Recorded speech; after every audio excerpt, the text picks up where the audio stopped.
Hello everyone, welcome to our channel.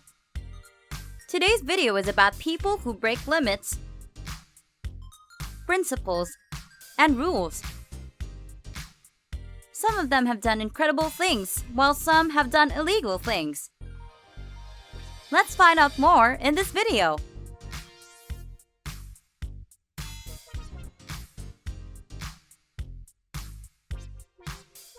There is a thick glass box in the middle of a room of a Japanese museum with a heavy 12.5 kilo pure gold bar inside. You can only use one hand to take this gold bar through a tiny hole. Most of us can't imagine anything more valuable, and many people try every day to take the gold bar, but it's almost impossible. The gold bar is too heavy and it's impossible to use just one hand to move it through the tiny hole. What makes the challenge even more difficult is that the gold bar is too slippery to be held by just the fingers. But there are some winners who incredibly have managed to remove the gold bar from the glass box. They were clearly very clever people who wanted the prize very much.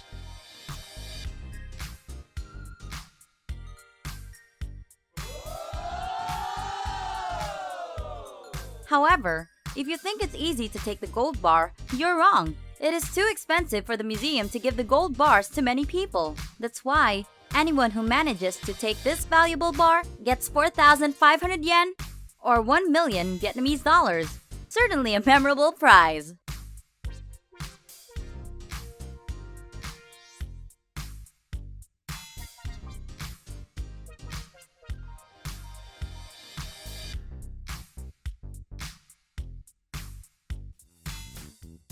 You've tried to grab stuffed animals in a claw machine, right? You might get mad when, no matter how hard you try, you can't get hold of the toy, or even when you almost gripped it but still failed. However, you can solve this problem by using a strong magnet. You just put it onto the glass surface to make the magnet stick to the metal hook, and take the stuffed animal.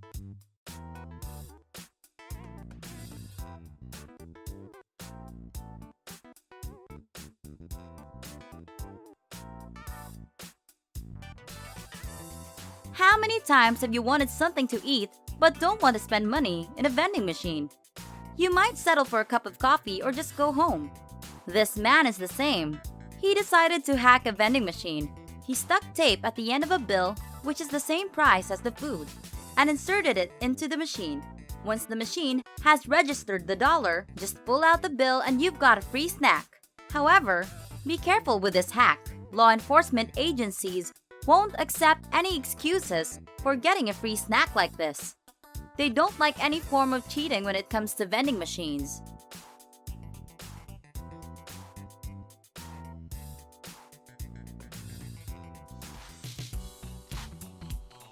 This is another clever hack to get free toys, and it's easy too. You have to be small enough to get into a ball claw machine, like this 5-year-old boy. The boy loves his new toys and his parents are delighted too. Maybe they're proud of the way their child figured out how to hack into the machine at such a young age.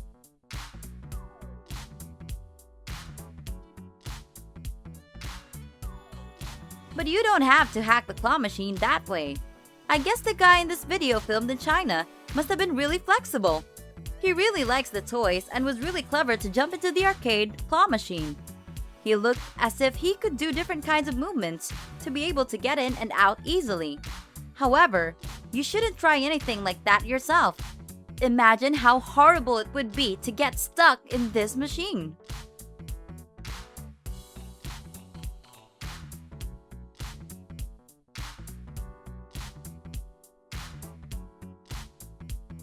Generally, if you are smart and thin, you can hack anything, even an arcade machine.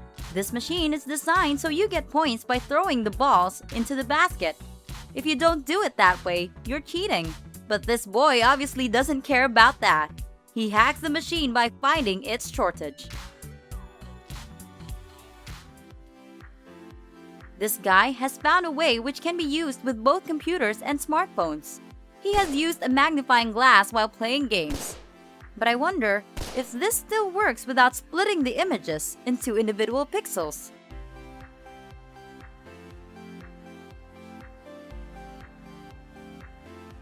Here's another boy who is smarter than other boys we've talked about.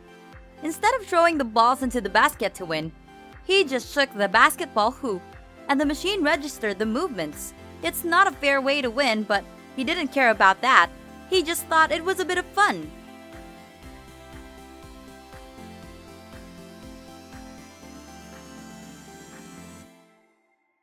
Do you think teenagers always cheat on arcade machines?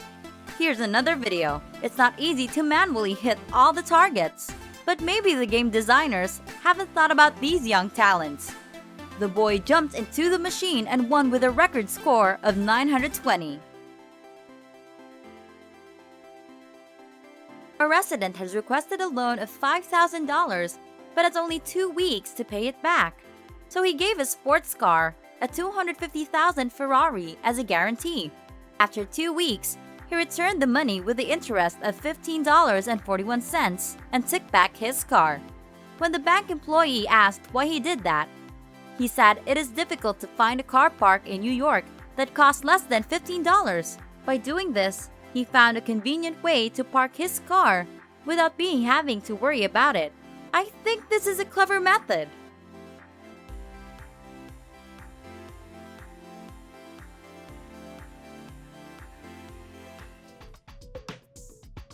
This might be the case that breaks more rules and principles than any of the others. The Principality of Hutt River is located in the desert in Western Australia. The Principality is a self-declared region inside Australia, but it's not officially recognized by any other countries in the world.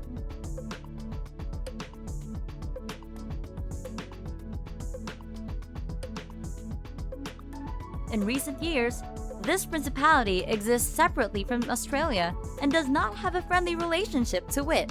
The Principality of Hutt River was established by Leonard George Castley on April 21, 1970, with the aim of responding to the Western Australia government's dispute on wheat-producing quotas and complex taxes.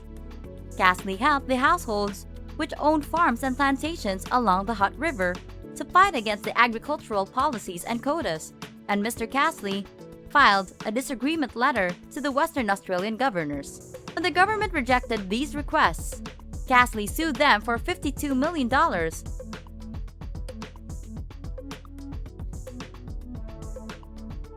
Unfortunately, he failed, so Castley decided to follow the British Treason Act 1945 to self-declare their country.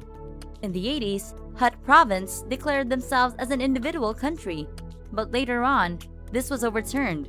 The province published its own stamps and coins, called the Hutt River Dollar, and the minimum coin was 100 cents. This principality's currency was the dollar, which was pegged at a 1-to-1 ratio with the Australian dollar. Although there were few people living alongside the Hutt River, the country claimed that its total population was 13,000.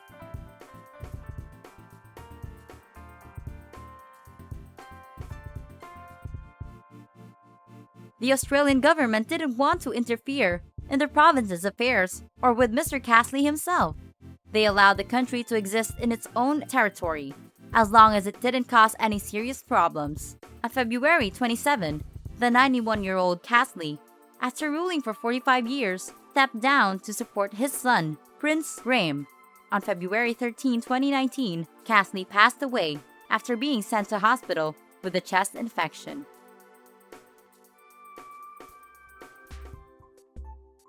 Thank you all for watching this video. Do you think all these people are creative?